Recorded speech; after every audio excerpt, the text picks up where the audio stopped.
Bonjour. Alors cette vidéo c'est sur quoi?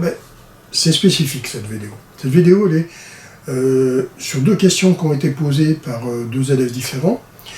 Et c'est pas facile à expliquer par simple mail et tout ça. Donc j'ai dit je vais faire une vidéo pour les deux questions. Comme ça c'est plus simple. En même temps ça permet aux autres de regarder s'ils n'ont pas des fois pas bien compris. Mais c'était pour mieux expliquer sur en vidéo. Allez, je commence. Donc j'explique de nouveau la base parce que beaucoup confondent certains paramètres. Donc je vais expliquer cette base. Donc ici j'ai posé les manomètres sur une installation. Et sur cette installation, je me retrouve avec -8 en évaporation. Ici j'ai -8 en évaporation. J'ai une surchauffe de 6 Kelvin. Donc de -8, à partir de là, on a une surchauffe. Et on arrive avec 6 en plus, ça fait -2. Sur la ligne d'aspiration, j'ai compté 4 Kelvin. Donc j'arrive au compresseur avec 2 degrés. Donc je vais expliquer après. Température de condensation, j'ai mis 60 degrés, c'est plus ou moins dans cette zone-là. 45 degrés de condensation. Sous refroidissement au condenseur 6 Kelvin, donc j'arrive à 39 degrés dans la bouteille, à la bouteille on va dire même. Donc sur la ligne liquide, j'ai 3 Kelvin de sous-refroidissement, ce qui me fait de 39, ici j'arrive à 36. Donc là j'ai tous les paramètres que j'ai besoin pour moi analyser mon installation. Alors, ce qu'il faut bien comprendre, et c'est ça que j'ai comme problème que j'ai entendu, comme question, on me pose des questions là-dessus. Le manomètre qui est là et le manomètre qui est là, c'est deux manomètres qui sont déjà gradués avec des températures et des pressions. Donc ça représente quoi? Le manomètre BP nous présente les températures d'évaporation, c'est-à-dire le changement d'état, le passage de l'état liquide à l'état vapeur. Donc c'est le changement d'état qui est déjà tracé, qui est déjà mis ici. Alors qu'est-ce qui se passe? Quand vous posez le manomètre ici, vous ne lisez pas une température, vous lisez une pression et qui correspond au changement d'état qui se passe ici. C'est pour ça, ici, au manomètre, vous allez avoir -8. Vous n'aurez pas la température réelle ici. Vous avez la pression qui est réelle, qui correspondra. Bien sûr, on ignore les pertes de charge dans le circuit parfait. Je le signale pour pas que j'ai de réflexion là-dessus. Mais la pression qui est ici, que vous avez ici, c'est la pression manométrique ici. Et quand le manomètre va vous indiquer, il va vous indiquer -8 ici. Et c'est pareil ici. Le manomètre qui est ici, il va lire une pression ici.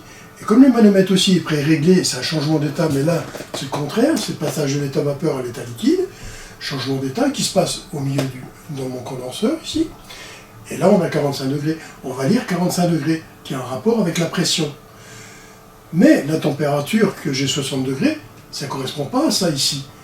Parce que ici, c'est la pression que je lis, qui est déjà graduée, et qui correspond à la température changement d'état. Donc ici, là, si je mets un thermomètre, j'aurai 60 degrés. Ici, c'est pareil, j'ai mis un thermomètre, j'ai 2 degrés. Donc quand on met les thermomètres, ça n'a rien à voir avec ça. Donc, j'espère que j'ai été assez clair là-dessus. C'est une question qui est posée régulièrement. Et il ne faut pas confondre la température qu'on lit là et la température au thermomètre ici. La température qui est là, c'est cette température au milieu ici. La température qui est là, c'est la température qui est au milieu ici. Et il vous faut un thermomètre digital pour lire les températures ici. Dans le dernier schéma que j'ai fait, avec Schémaplique, j'ai un élève qui m'a posé une question. À quel moment on met les contacts en série et à quel moment on met les contacts en parallèle? Alors on va essayer d'expliquer ça le plus simplement possible. Ici, phase est neutre, j'ai ma phase qui est ici. J'ai mon courant qui arrive ici, qui passe là. Enfin, on va dire la phase qui va jusque là. Ça, c'est un interrupteur marche-arrêt. Ça, c'est un thermique. Ça, c'est un bouton poussoir. Stop. Ça, c'est un bouton poussoir marche. Ça, c'est mon contacteur. Et ça, c'est un contact. Ça, c'est lié avec ça. Donc, si on veut, on va mettre KM1. Et ça, c'est un contact de KM1. KM1. Alors, par habitude, je vais mettre toujours un chiffre à côté. Parce que s'il y en a plusieurs, ce sera KM1, 1, 2, 2 et 3 et ainsi de suite. Donc là, ici, on peut mettre marche, stop, TH pour thermique si on veut, et ici, marche arrêt. C'est un interrupteur rotatif. Donc, quand on veut travailler avec une installation, avec ce schéma-là, on met toutes les lignes de sécurité ou de commande l'une derrière l'autre. Donc ça doit se suivre l'une derrière l'autre.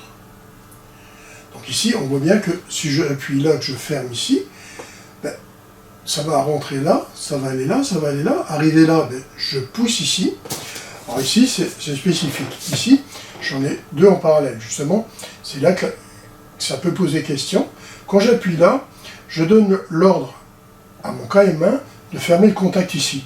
Donc comme ici, c'est alimenté, KM1 se ferme, mais comme KM1 est fermé et qu'il alimente la bobine, même que je relâche ça, lui, il est fermé, ben, il reste fermé parce que il ne sait pas s'ouvrir tout seul parce qu'il a alimenté.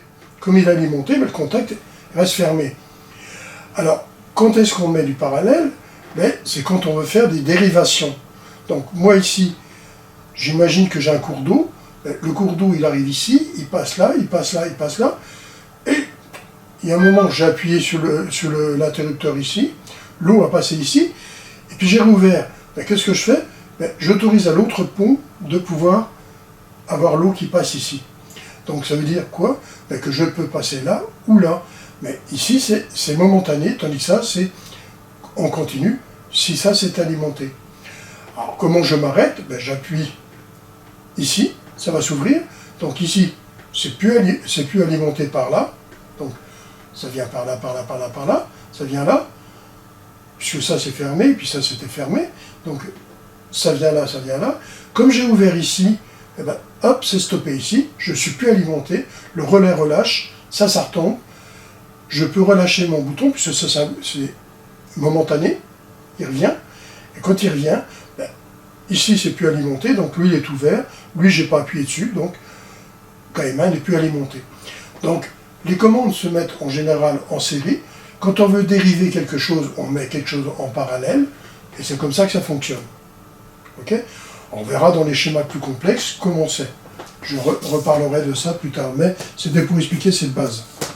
Voilà, c'est les vidéos qui sont terminées, donc une sur le froid, une sur l'électricité, mais j'ai préféré faire ça, et dorénavant, quand il y aura des questions un peu plus pointues, je les ferai comme ça, pour que ce soit mieux expliqué. Parce que des fois, je fais des mails et des mails et des mails à des personnes, ces questions sur réponse, là, ça sera peut-être plus simple. Ok? Allez, à bientôt!